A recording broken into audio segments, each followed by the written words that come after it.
Manchester United have been training ahead of their trip to face Tottenham in the Premier League this weekend.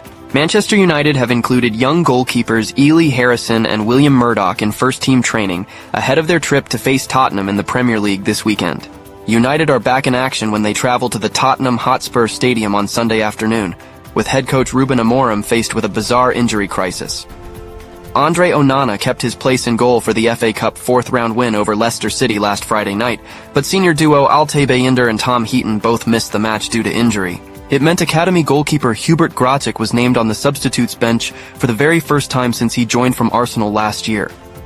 The 21-year-old previously featured in pre-match warm-ups against Arsenal and Southampton before he finally made a matchday squad for the first time.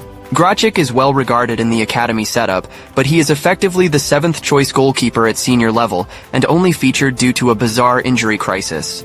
Bayınder and Heaton were both injured, while fourth-choice Radek Vitek is currently on loan at FC Blau-Weiss Linz. Fifth-choice Elyh Harrison was cup-tied for the clash from his loan spell with Chester FC earlier in the season, and sixth-choice Dermot Mee was also ruled out due to injury. It saw seventh-choice Grocic named on the bench, with eighth-choice Murdock involved in the pre-match warm-up. Murdock, 17, joined United's academy in 2023 and has been a regular for the under-18s this season.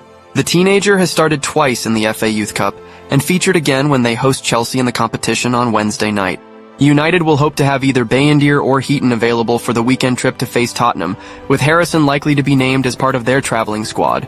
Although he is cup-tied for the remainder of the FA Cup campaign, there are no issues with him being named in a Premier League squad. Manchester United are looking for stars of the future and may have several in development already. The recent addition of Diego Leon shows Manchester United are prepared to scour the globe as far as Paraguay to recruit wonder kids. United are also eyeing a move for sporting sensation Giovanni Quenda, who made his debut under Ruben Amorim at the Portuguese club. And while signing the teenager could be a shrewd move, there is an alternative in the academy at Carrington. Manchester United's under-18s team demolished Chelsea in the FA Youth Cup fifth round, a game expected to be a tough encounter, winning 5-1. And while Chelsea took an undeserved 1-0 lead, Manchester United had surged into a 3-1 lead by halftime. Jadon Kamason was the key to the comeback, dictating Manchester United's play from the right-back position. Kamason lofted an expertly judged ball over the Chelsea defense for United's first, allowing Chido Obi to move in and score the first goal of his inevitable hat-trick. The second goal was even more impressive, with Kamason embarking on a surging run down the right flank, whipping in a terrific cross for an even better header from James Scanlon. These two goals turned the game, and United did not look back, with Scanlon adding another and Obi completing his hat-trick. Jack Fletcher and Gabriele Biancheri added further assists. Kamason's performance showcased his recent development, which has seen him become a key part of the under-18 setup. His driving run for United's second, the best of his two assists, showcased the ability that would make him well-suited for Ruben Amorim's wing-back system. United may sign Giovanni Quenda anyway, but Jadon Kamason is a player who will hope to compete for his spot. Jadon Kamason was part of Manchester United's title-winning team at under-18s level last season. He made his under-18s debut at 16 in early 2023, having already represented England at youth level. This season, Kamason now has 1 goal and 4 assists to his name, and he has also been starting games at under-21 level this season for United too. Meanwhile, Manchester United defender Lisandro Martinez has hit back at Paul Scholes after the club legend criticized him, saying the ex-midfielder wouldn't survive in Argentina. Martinez has been ruled out for the rest of the season, after it was confirmed the 27-year-old had suffered an anterior cruciate injury in his knee following United's 2-0 home defeat to Crystal Palace earlier this month. Before then, Martinez had been a near ever-present for the Red Devils, but has been involved in some dismal team performances that have seen United fall to 13th in the Premier League table. Scholes recently slammed Martinez when discussing United's lack of quality to win titles.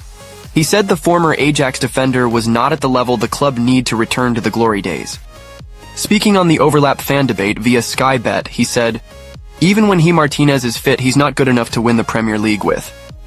Martinez was clearly filled up by Scholes' words as he fired back in a post on Instagram, replying, "This Jinx guy is really hurting.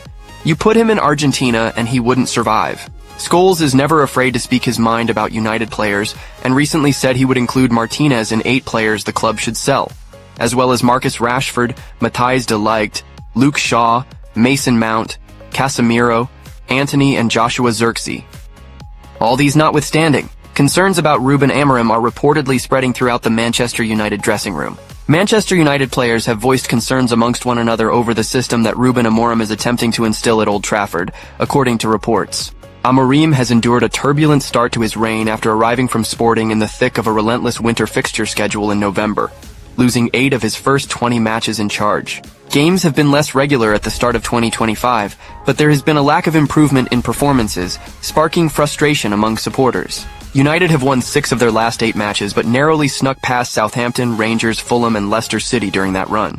There is a widespread acknowledgement that Amorim needs time to recruit his own players after inheriting a Frankenstein's monster of a squad built by Erik ten Hag.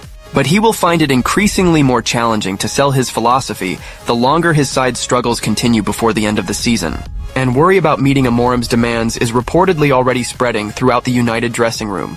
According to Mailsport, some players have discussed whether the Portuguese tactician needs to tweak his desired playing style to get more from them. It's claimed there is growing concern among Amorim's stars that the early problems they have faced won't improve unless he agrees to soften his stubborn stance. Amorim has publicly made it clear that he will stay true to the 3-4-2-1 system that he has used for the vast majority of his coaching career.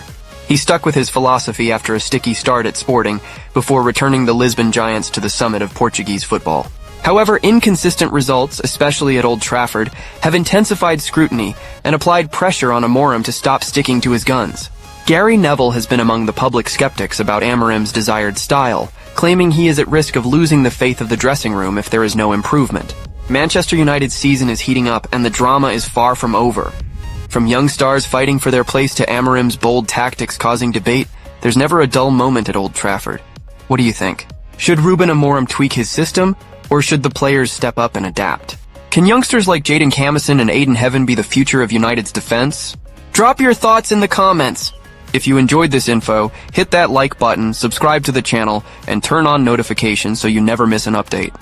We're bringing you exclusive news, tactical breakdowns, and behind-the-scenes analysis every day. Share this video with fellow United fans, and let's keep the conversation going.